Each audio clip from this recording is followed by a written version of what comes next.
So our group had a case study about cerebrovascular accidents, and it's abbreviated CVA.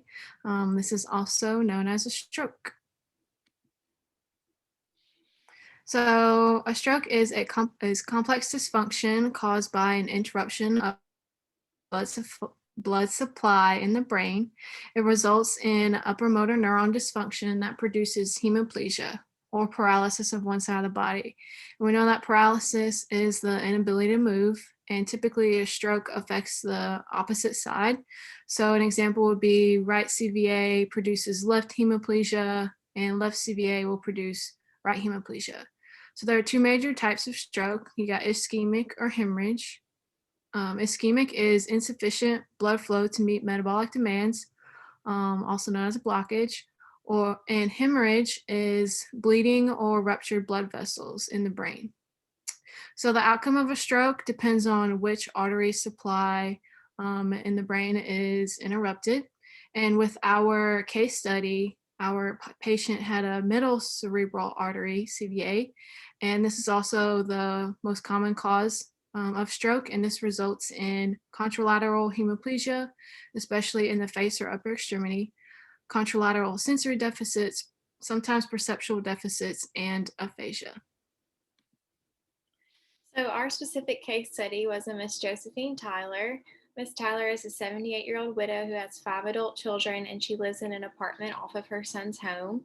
While making dinner, Miss Tyler experienced a left middle cerebral artery CVA, and she was in a 7-day acute hospitalization before she was transferred to our facility. And here she's going to regain functional abilities.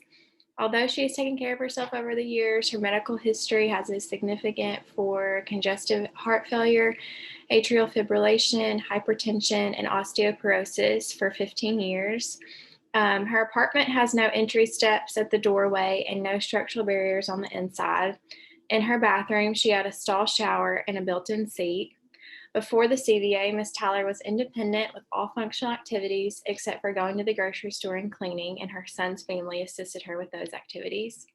She is a retired telephone operator, and before the CVA, she spent 2 days out of the week at the local senior center where she participates in both needlepoint and stretch and tone class. She is not ambulatory at the moment and uses a wheelchair for her mobility. So from her evaluation, these are the limitations that we decide to focus on.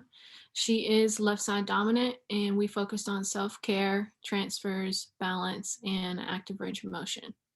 So under self-care for feeding, she's able to self-feed with moderate cueing for pocketing. Bathing, she is maximum assistance for bathing upper extremity and lower extremity while seated at sink level. Unable to bathe her extremity and needs assistance for placing her right upper extremity for support. Max assist to stand and bathe. For grooming with setup, she's able to comb and wash her face, brushes teeth with moderate assistant, and is dependent for oral hygiene setup. Dressing, maximum assistance for dressing upper extremity, and she is dependent on lower body dressing. For toileting, she's maximum assistance for clothing management and hygiene, but she's able to laterally shift her weight. For transfers, moderate assist for balance and support for sit to stand. Max assist ×1 for stand step turn for bed to wheelchair. Max assist ×1 for stand pivot for chair to wheelchair. And max assist ×1 for stand or for squat pivot for toilet to wheelchair. Her balance, static unsupported sit is fair plus, and her static stand is poor plus. For dynamic sit is poor plus, and dynamic stand for a minimum excursion is poor. Active range of motion, she has no active range of motion in her right upper extremity except for shoulder elevation. Right lower extremity has 50 to 75% active range of motion of all hip and knee movement against gravity. She has full active range of motion of right lower extremity without tonal influence with gravity eliminated.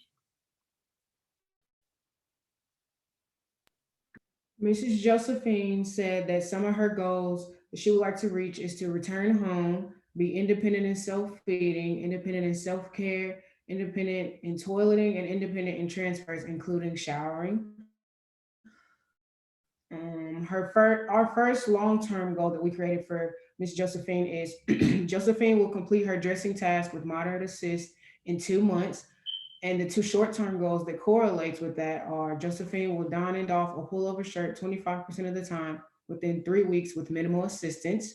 And Josephine will don and doff a zip-up jacket 25% of the time within 3 weeks with minimal assistance. The second long-term goal is Josephine will restore 50% of active range of motion in right upper extremity and trunk stability in 2 months. The two short-term goals that correlate with that are Josephine will complete dynamic sitting exercises 3 times a week to increase trunk stability within 3 weeks, and Josephine will complete sit to stand exercises 3 times a week to increase balance and sit to stand transfer with moderate assist within 3 weeks. All right, so I filmed a series of 3 different videos, and in these videos, I went over donning a jacket and or pullover shirt with right-sided hemiplegia. In the first video, I used maximal assistance for the patient, and in the second and third, I used minimal assistance.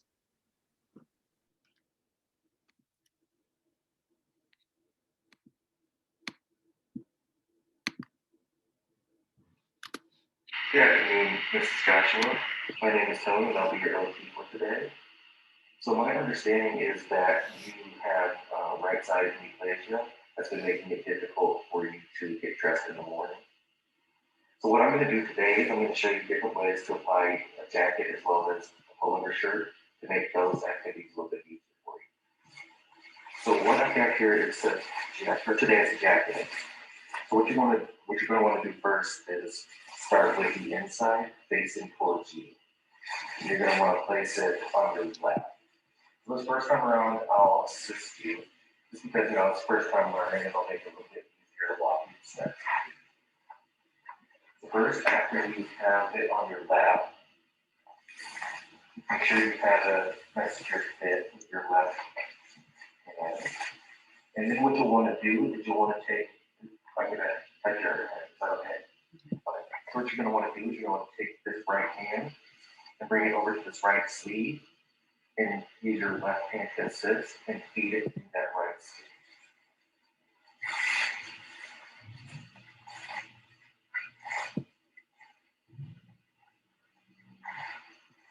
So after you've had your right hand through there, what you want to do is you want to make sure that you bring the jacket all the way up to your shoulders. That'll make the second step a little easier. So for this first time around, I'll go ahead and assist you with this second step. So you'll want to bring this around towards your back, all until this left side is all the way over. Then after that, you'll feed your left arm through the left sleeve.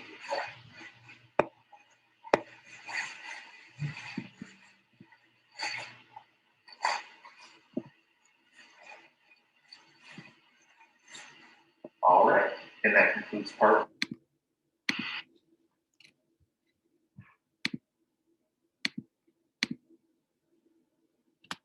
All right. So the second time around, we're gonna go over it again, and this time I'm gonna leave a little bit more up to you. So this time, kind of go through the steps and let me know if you need any assistance at any time.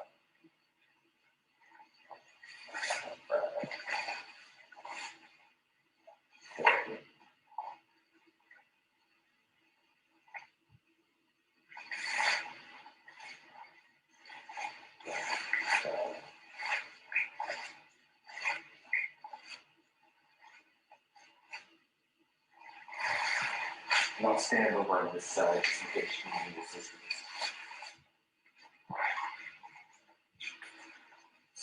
Yeah, so what will help is grabbing that collar to kind of assist and bring the jacket over to your other side.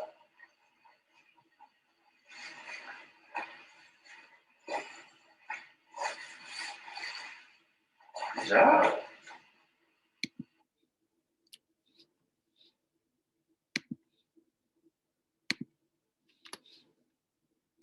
This is Joshua. So next we're going to work on a pullover shirt. So this is going to be very similar to the jacket, except with this one you're going to start with the front of the shirt facing towards your lap. So I'll go ahead and place this on your lap. And since you did so well last time with the jacket, I'll have you go ahead and start assisting yourself while I walk the steps. So first, what you're going to want to do is you're going to want to you're always going to want to put your right hand in first. And then after you place that in, you're going to want to feed your right arm through that right sleeve, using your left hand to assist.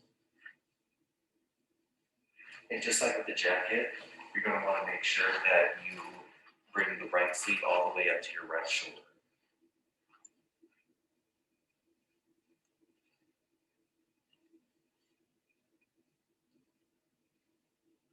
All right. So now that you have your right arm to the right sleeve, you want to grab the back of the neck of the shirt, so the back collar, and then you want to place that over your head. All right. And once you have that over your head, you want to take your left arm and place it through the left sleeve. And then after that, you can use your left hand to slowly bring the front and the back of the shirt down.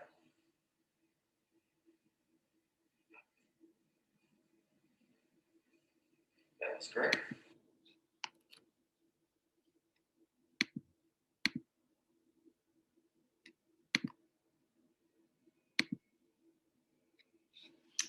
All right, so now I'll talk about some of the written justification and our clinical bottom line. So the complex nature of stroke symptoms and the diversity of the stroke population require occupational therapy practitioners to have a strong knowledge base and understand current best practice methods to support individuals following a stroke. The purpose of the systematic review that I found is to provide occupational therapy practitioners with the evidence supporting the use of activity and occupation-based interventions to improve areas of occupation and social participation after stroke. And overall, the evidence indicates that occupation and based interventions improve occupational performance and participation following stroke.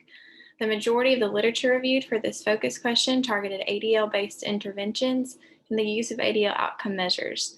The strongest evidence to support the use of ADL-based interventions and to improve ADL performance is the systematic review that found that ADL-specific home-based interventions are associated with higher levels of independence in ADLs and decreased odds of death or poor outcomes.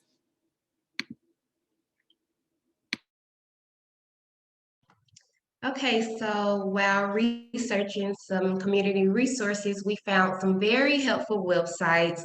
Those websites included the National Stroke Association, the American Stroke Foundation, the American Stroke Association, the Internet Stroke Center, and the Stroke Network. We wanted to make sure that we focus specifically on support groups in Nashville, since right now we are centered in Nashville. So for some patient support groups, we found the Stroke and Brain Aneurysm Survivor Support Group.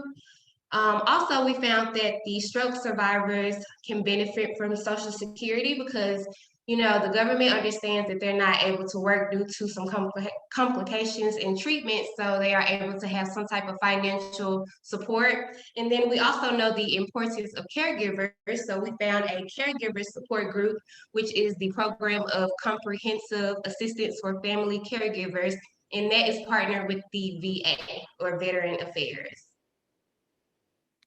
And so now we have a video of a stroke patient and kind of what the OT does when dealing with a stroke patient. So here it is.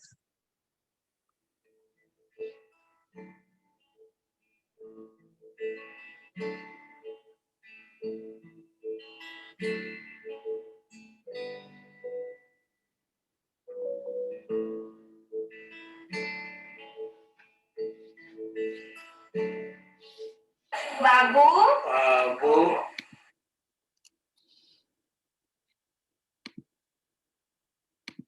All right, and that concludes our presentation. So thank you guys so much for listening. And if you guys have any questions, you can feel free to ask us right now. And that is the end. Thank you.